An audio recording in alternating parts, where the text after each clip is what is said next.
Well, good evening and welcome to our live episode for July 2025. It's amazing. We're already past the halfway point of the year. Not only are we past the halfway point of 2025, we're actually closer to the year 2050 than the year 2000, which is incredible. But that said, we got a few interesting things that I've got planned for tonight, plus hopefully lots of questions and conversation as usual. But we'll talk a little bit about the Liberals' attempted planned gun grab, how that's going. Talk a bit about Bill C2, that some of you may have seen some commentary. I know I saw a post on X about that, so I had to look into it. We'll talk about that. And then we'll also talk about some of the valiant work that our wonderful public educators are doing to fight against the scourge of white supremacy. So we got a few things to discuss, so let's get into the live.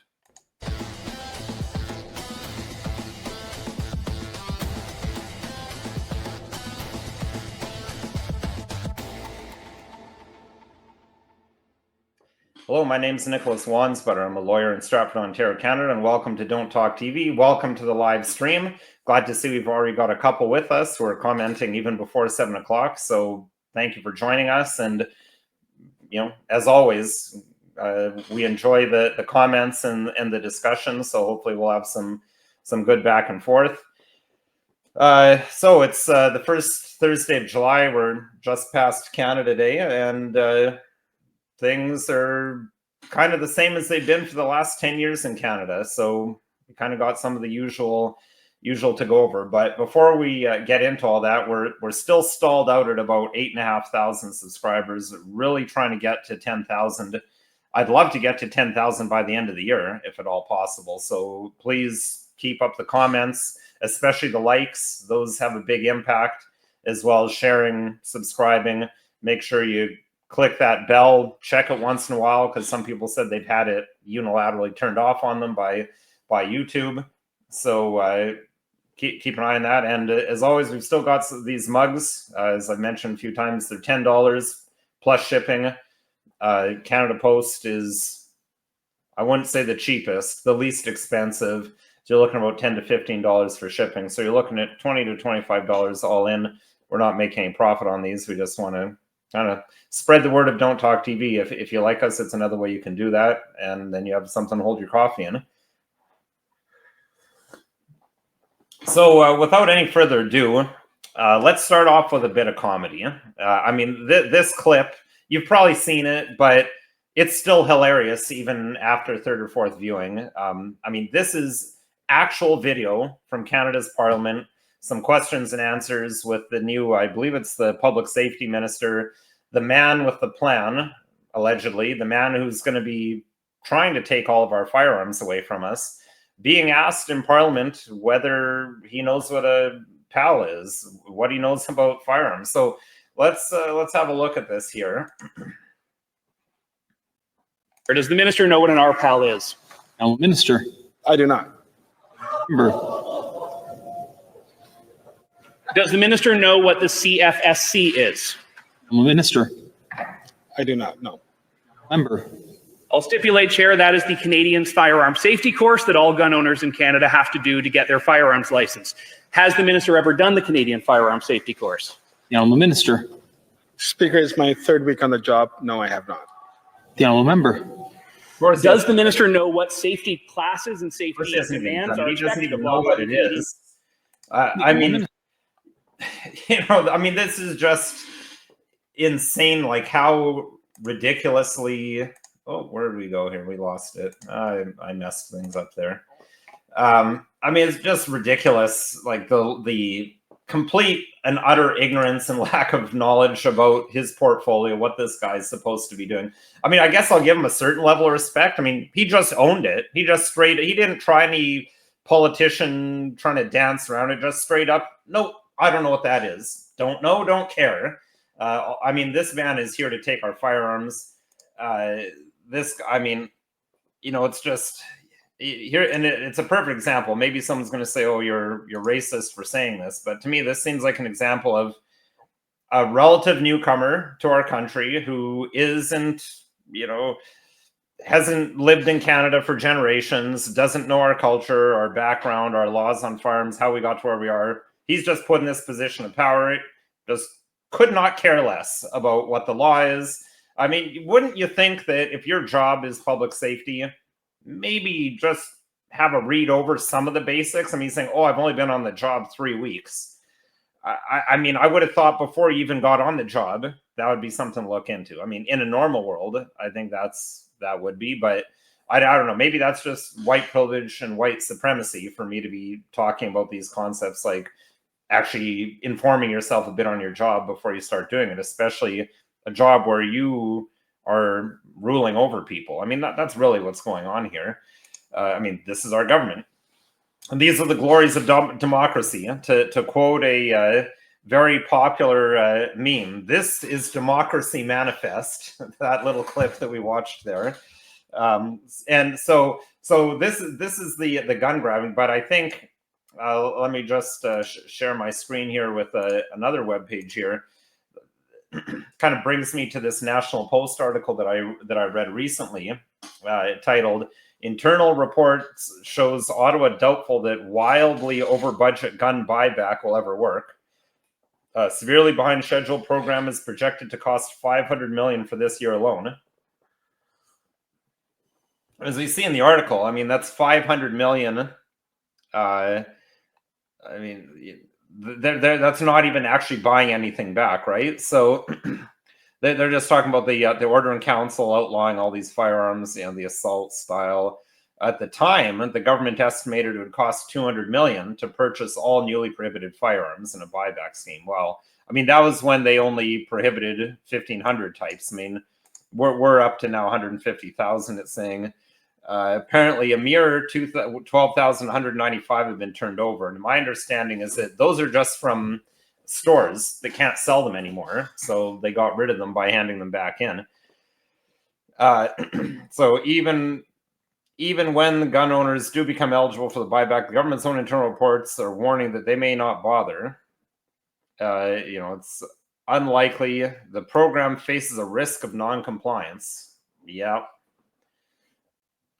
And that's a good thing. That's a good thing that they're concerned about non-compliance, in my view. So as far back as 2021, they estimated $200 million was a wild underestimation. It could end up costing $756 million just for compensation fees. So the government is planning to spend $459 million over the next year, but that's probably just buying back from stores. Again, we're going to see who even hands these things in. I mean, I think that's the thing. If no one hands them in, if hardly anyone hands them in, the police they've already said they don't have the resources, they don't have the manpower, the time to start kicking in doors of otherwise honest citizens. I mean, I say otherwise, that's their view.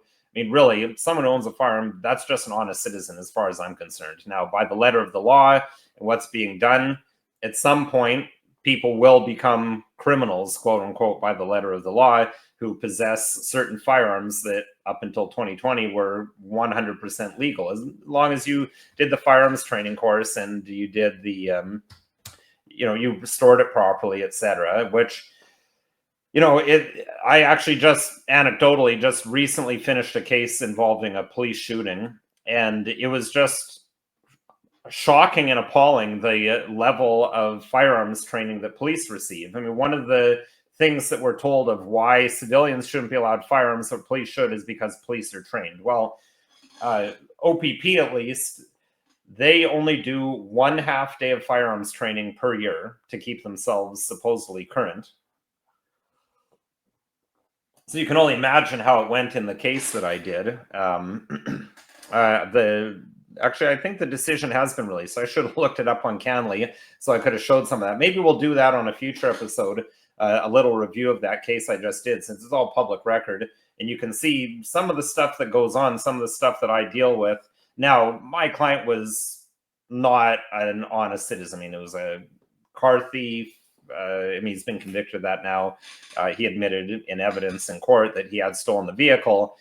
His accomplice was driving the car, and then the police opened fire, and he got shot.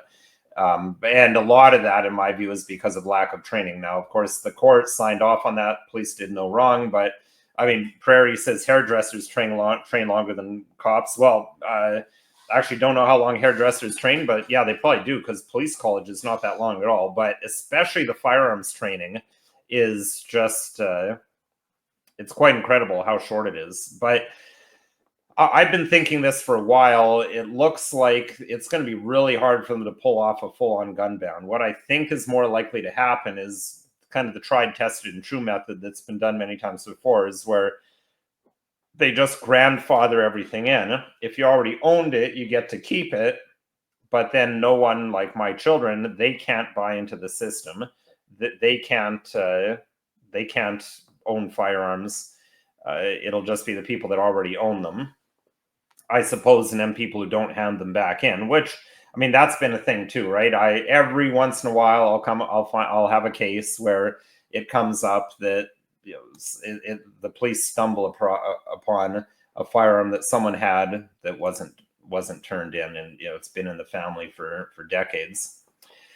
So, I mean, that's kind of the latest update on the firearms. Basically, nothing happening right now. I know there's been a bunch of money given to Winnipeg police and police out east, somewhere in New Brunswick or Nova Scotia, I can't remember where, to study the gun grab.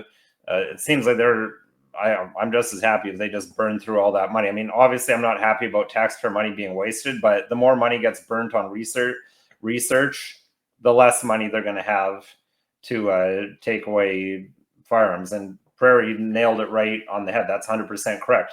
Taking away firearms, you're taking away the right to protect yourself. Now, the problem is, as I've said before, is the firearms community, I think, made a grave strategic error in ceding that ground decades ago. You never hear the firearms advocates talking about the right to self-defense. It's always about sport, shooting, and hunting.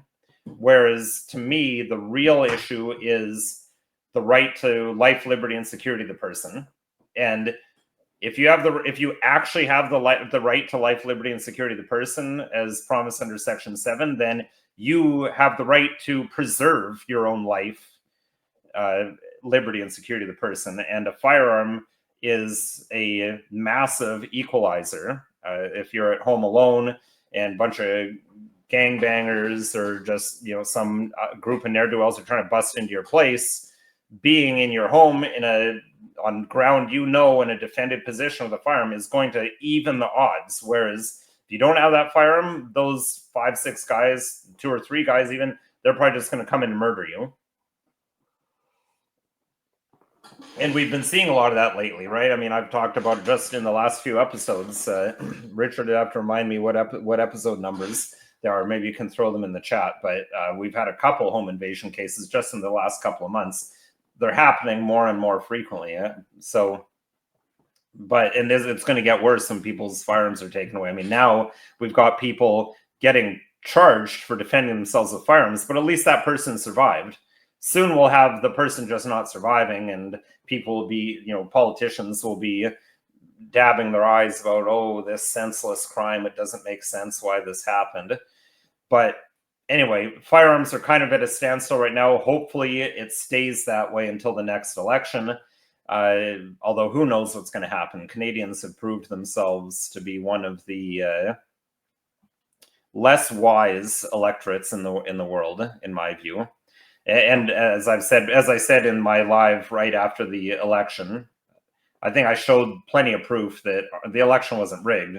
This is what Canadians wanted. Now, as Canadian demographics change, that may change. And as Akash of the Nile says, Grandpa said, sometimes one must consider being judged by 12 than carried by 6. And if you have a look at, I think it's episodes 18 and 19, where I go in more in depth of self-defense law, you'll find that the 12 doing the judging more often than not acquit. Now that said, let's carry on here, because I wanted to have a look at something that's come up in Bill C2. So let me get that up on the screen share here. So we got Bill C2.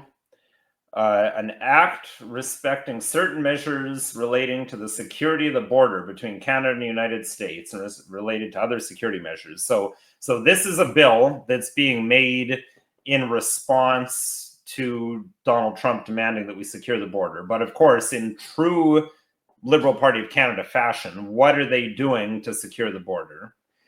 In my view, they're not doing what Donald Trump's talking about, cracking down on drugs and not necessarily. Let's look at some changes here that they're doing to the criminal code. I mean, some of the stuff is not particularly oh, of course, now I've lost my spot here. You know, I looked up, it said it was page 49 and now it's changed here. So that was my mistake for going back to the top there. Let me just pull up the table of contents here and find the amendments to the criminal code. Customs Act, Controlled Drugs and Substance Act. Maybe I've got a few changes. The changes to the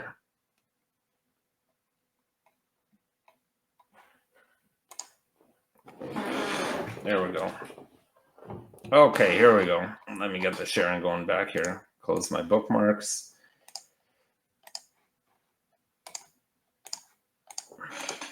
The joys of live. I can't edit these things out that we usually edit out when I'm recording regular episodes. So here we got some changes that are being made to the Criminal Code of Canada. So specifically, we've got section 173 sub 1.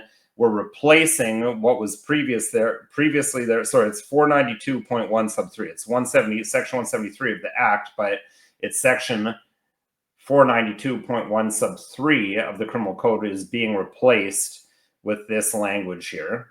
So maybe we should have a look first at what the Criminal Code says right now, and then you'll see that there's some difference here, right? So this is interesting. So 492.2 sub 1, transmission data recorder warrant.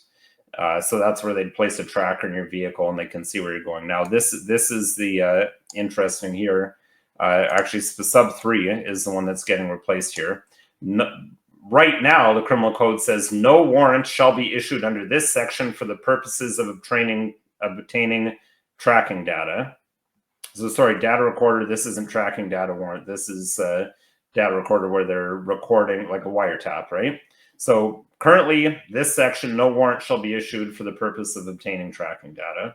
So what is that being replaced with? That's being replaced with this, totally different from, as you can see, from no, this shall not be used for tracking data. Now it's saying judge or justice or judge who authorizes a peace officer to obtain tracking data that relates to the location of a thing that a person uses, carries, or wears may, in the warrant, authorize the peace officer or public officer to obtain tracking data that relates to the location of any similar thing that is unknown at the time of the warrant. So basically, they're opening this way up to allowing them to not, when the warrant authorizes getting tracking data just for one device or one person, now they're just letting the police, well, anything that you didn't even know about at the time, you can track it once we've given you this warrant. So long as the judge or justice is satisfied that there are reasonable grounds to suspect that the person will use, carry, or wear that similar thing. So this would be if they think maybe you have two phones, but they don't actually have proof that you have two phones. This just lets them, now they can just track anything they want, all your devices, right? Then the scope of the warrant, again, we're going from you can't even have tracking data to now the warrant authorizes peace officer, public officer, etc., to use, maintain, monitor, and remove the tracking device, including covertly. So specifically authorizing covert. Well, I mean, of course, it wouldn't make a lot of sense to do tracking device not non-covertly because people know they have there. But here's a key one. The warrant also authorizes a person acting under the direction of the peace officer or public officer to obtain the tracking data that is authorized to be obtained under the warrant. So not just the officer who's authorized, they can just direct people to do that. And I think this is important as well. Definition of tracking device means a device including a computer program. So that didn't exist before. Now, do we really believe that CSIS was never surreptitiously putting tracking computer programs onto people's phones or things? without warrants, I mean, completely illegally, I would be highly skeptical that that's never happened. But now it can be done legally. So the difference between doing it illegally and legally is when it's done illegally, they can't use it in court. They can still use it to spy on you, but it can't actually be used against you. Now this allows them to actually go in, surreptitiously install some program on your computer, and away you go. Well, so Prairie says this can't pass for all our sakes. Well, I'd hope not, but considering how the Conservative Party of Canada unanimously passed that bill that, as I mentioned the last episode of the episode before, C5, that just allows them to completely bypass regulations if a thing is designated in the national interest. And I enjoyed one of the comments in the comment section of, oh, well, it would have passed anyway with the support of the NDP or the Bloc Québécois. Okay, I'm waiting for an explanation of how that justifies the Conservative. I mean, what's the point? Like, are the Conservatives, I guess they should just vote in favor of every piece of legislation that the Liberals bring because the NDP or the Bloc would support it? And Cash of the Nile asks, didn't the military spy on 22 million Canadian cell phones during COVID? I remember reading something like that, but I don't remember that. And yet, Mr. Big Operations, we did an episode on that. I think it was during season 1 of Don't Talk TV. We did a Mr. Big episode. So I know Richard's watching in the background. If I can trouble you to find that one and respond to Prairie in the chat, we can throw you a link to that. But we have discussed that in the past. That might be a worthy one of replaying, like I replayed the Do You Need to Answer the Door one. There we go. What episode number is that? Episode 30. That was longer ago than I thought. I guess that would have been maybe season 2 of Don't Talk TV, but episode 30. So have a look at that. I had a look at the big Mr. Big technique. So anyway, C2's got all kinds of fun stuff here, where there again all kinds of transmission data, means of telecommunication. Now, part of this would be modernizing things, right? Because now you've got cloud, you've got all kinds of wireless stuff, so they're updating things from back in the day where they actually had to go and install something on your car. Now they can just remotely install something into the GPS tracking on your car. And the warrant, I think I noticed is underlined and is added a couple of these. The warrant authorizes people acting under the direction of the peace officer, so that allows them to use tech specialist kind of guys, people who aren't even peace officers, to be viewing this very private data. So that's a little bit about C2. You can see what's being changed, and it just seems classic to me that this is promoted as we're securing the border. This seems more like we're securing Canadians thinking the way we want them to, making sure they only go where there's, we know where they're going, especially certain people that they have concerns about, right? And we've talked many times on Don't Talk TV about who the police seem to have concerns about and who they seem not to have concerns about. And speaking of people that they have concerns about or don't have concerns about, Richard, do you have the thing that I sent you? Yeah, here I've got it. Well, let's have a look at people that they are concerned about, because we can the government's telling us every day what they're concerned about, who they're looking at, who they're concerned about. So Ryan Garrettson posted this on X, formerly known as Twitter. This is actually from Juno News, which I guess used to be True North. I didn't actually realize that they were the same thing until I read this tweet. So they obtained internal training materials which were given to the staff of Waterloo Oxford District Secondary School by the Ontario Secondary School Teachers Federation. So who knows how many other schools had their staff, provided these materials. But this is the government telling. Now, this low level of government, these are school boards, but school boards are still elected government. Either you elected them by not voting or just by not enough people voting. I mean, these people are elected. So dismantling whiteness, words matter. So the word family is apparently not to be used in government schools because it's identified as harmful by our racialized students. Now, I don't understand this one because as far as I know, people have families in every country in the world. So I don't see why people who are immigrants would be harmed by reference to the word family, because I'm quite certain that they have families in India, they have families in Africa, they have families in China. So I don't, this is not. It's incredible, but they say that apparently it's harmful to racialized students because it values positions of male authority and hierarchy, and it values a nuclear family structure, which is not the same for everyone. I'm not seeing the connection to racialized people. I mean, I could see why LGBT people might be upset over the use of the word family. They say the word family asks for obedience, no room for questions or criticism, an expectation to prioritize families' needs and wants, sacrificing personal boundaries. I mean, this is just complete exaggeration and being propaganda, right? It's trying to make the word family look bad.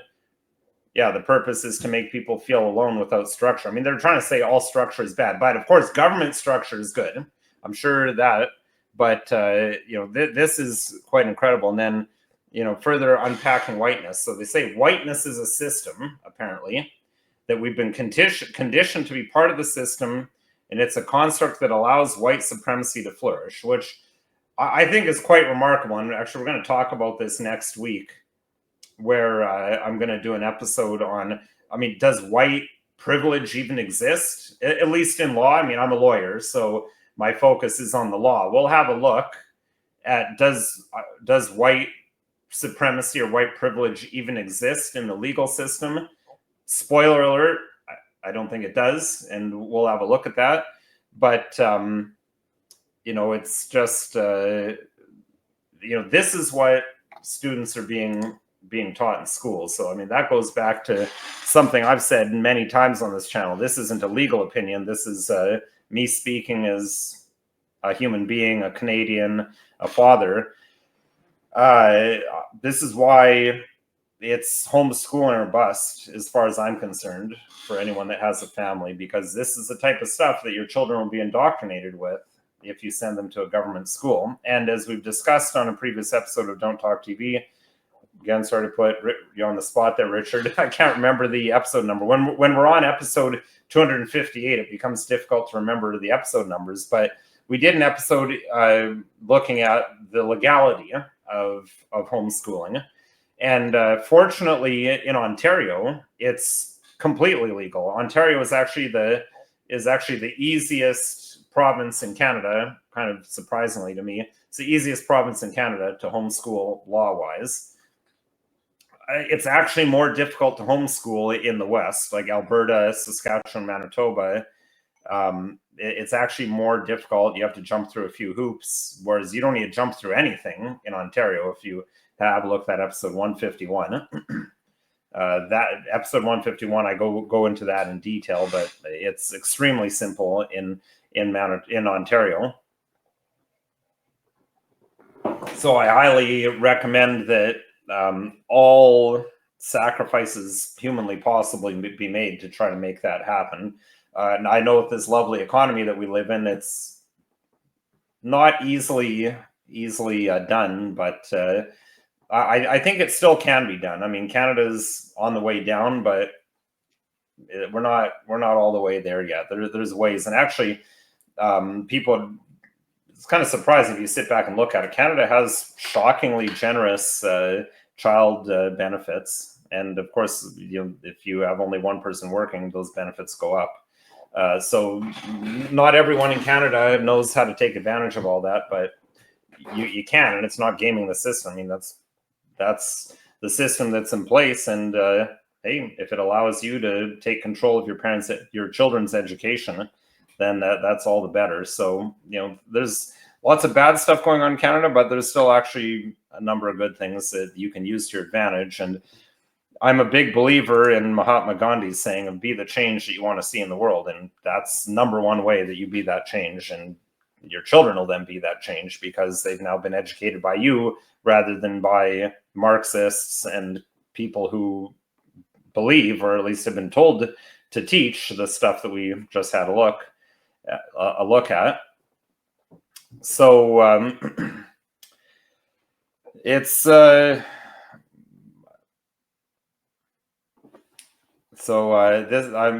makes a valid point. And when you can't validate your position, it's now the go-to to say you're racist. I mean, yeah, that's basically when people don't have facts or arguments to back themselves up, you just accuse the other person of racism or accuse them of something other things. But it's at the point that the accusation of racism doesn't even mean anything anymore, because when everything's racist, then nothing's racist.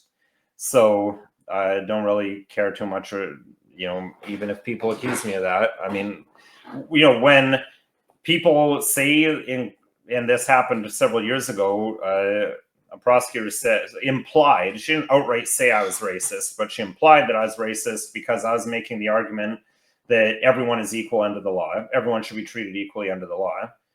I mean, when I was growing up, that was the exact opposite of racism, to say that everyone should just be treated equally regardless of who they are. So when that's being called racist, the word really doesn't mean anything anymore, I don't think. But anyway, that's basically the material I've got for tonight. Those are the things I want to discuss. Thank you, as always, for joining us. Some good comments. Since I haven't seen any questions for me about the law, I think we'll call it a night there, since it's been a pretty busy week.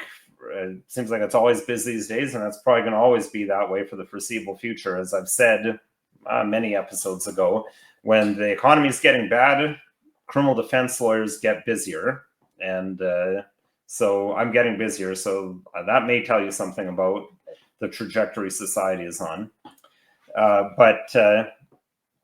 So this video, none of my videos are legal advice. If you need legal advice, you need to call a lawyer so they can discuss the specifics of your case and to give you some advice tailored to your situation. So if you want me to be that lawyer, it's a criminal situation, my information is scrolling on the bottom there.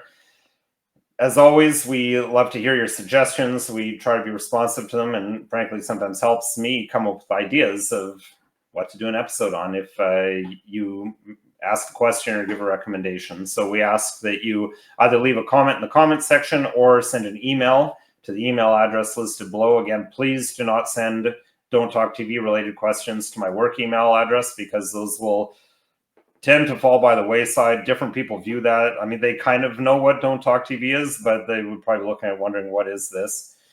So you're probably not going to get a response. Send it to don'ttalktv@protonmail.com.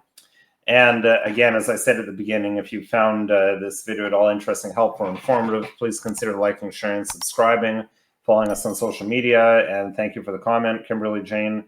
It's always nice to know that one's appreciated. So please give us a thumbs up and a share, and we'll see you next week.